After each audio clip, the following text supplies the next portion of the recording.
السلام علیکم۔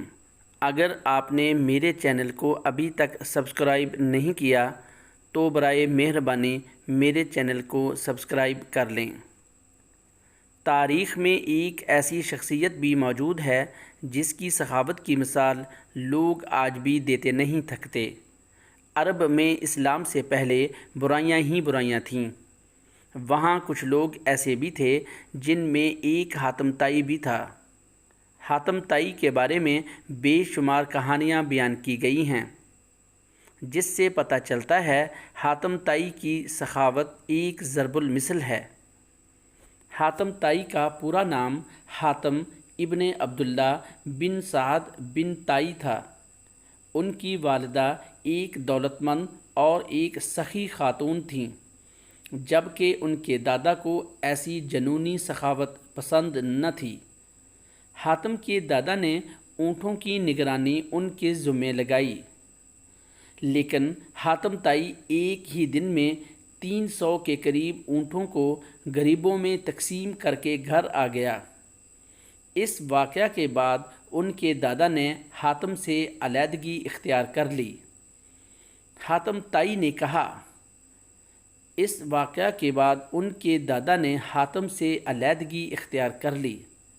حاتم طائی نے کہا کہ میں تنگ دستی کی حالت میں لوگوں سے اجتناب کرتا ہوں اور مالداری کی حالت میں لوگوں سے میل جول کرتا ہوں۔ ابن عربی کے مطابق حاتم ہر میدان میں کامیاب ہوتا ہے۔ جب وہ جنگ کرتا تو غالب آ جاتا ہے۔ جب ماہ رجب کا چاند نظر آتا تو حاتم ہر روز 10 اونٹ ذبح کرتا اور لوگوں کو کھانا کھلاتا۔ حاتم نے یمن کے بادشاہ کی بیٹی معاویہ بنت افرط سے نکاح کیا۔ یمن کا بادشاہ سخاوت میں بہت مشہور تھا۔ وہ اتنا سخی تھا، ان کی سخاوت کی وجہ سے اسے بخشش کا بادل بھی کہا جاتا ہے، مگر وہ حسد کی بیماری میں مبتلا تھا۔ وہ حاتم طائی سے بہت حسد کرتا تھا اور سمجھتا تھا کہ حاتم طائی کی اس کے آگے کوئی حیثیت نہیں ہے۔ بادشاہ سمجھتا تھا کہ میرے پاس مال و دولت ہے جو حاتم کے پاس نہیں ہے، اس لیے وہ مجھ سے زیادہ سخی کیسے ہو سکتا ہے۔ بادشاہ اکثر کہا کرتا کہ خالی جیب سخاوت نہیں ہوتی۔ ایک دفعہ بادشاہ نے اپنی سخاوت کو دکھانے کے لیے ایک دعوت کا اہتمام کیا۔ اس دعوت میں بادشاہ نے ہر غریب شخص کو انعام و کرام سے نوازا۔ اس نے اتنی دریا دلی دکھائی، سب لوگ حیران ہو گئے۔ لوگوں کو پتہ تھا کہ بادشاہ حاتم سے جلتا ہے، تو کسی نے دعوت میں حاتم کا ذکر چھیڑ دیا۔ بادشاہ آگ بگولا ہو گیا۔ اس نے سوچا کہ جب تک حاتم زندہ ہے لوگ اسے نہیں بھول سکتے، تو اس نے حاتم کو قتل کرنے کا منصوبہ بنایا۔ بادشاہ نے اپنے ایک سپاہی جس کا نام عادل تھا کو اس کام کے لیے آمادہ کیا اور کہا حاتم کا سر کاٹ کر لاؤ، تمہیں ہیرے اور جواہرات انعام میں دوں گا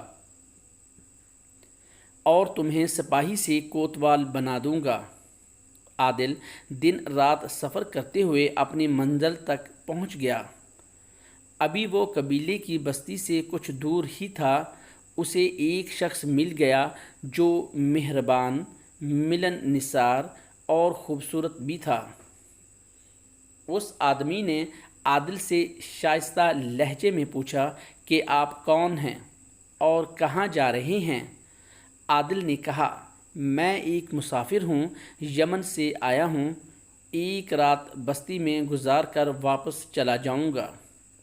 تو اس خوبصورت جوان نے اپنے ساتھ رات رکنے کا کہا، جس پر عادل نے قبول کر لیا۔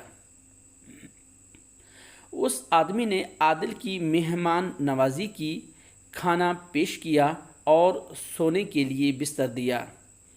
عادل اس کی مہمان نوازی سے بہت متاثر ہوا۔ صبح جب اجازت چاہی تو تو مہمان نے پوچھا کیسے آنا ہوا؟ عادل اس نوجوان کی مہمان نوازی سے خوش ہو کر سب کچھ بول پڑا۔ اس نے بادشاہ کے حسد سے لے کر قتل کرنے کا تمام منصوبہ بتا دیا۔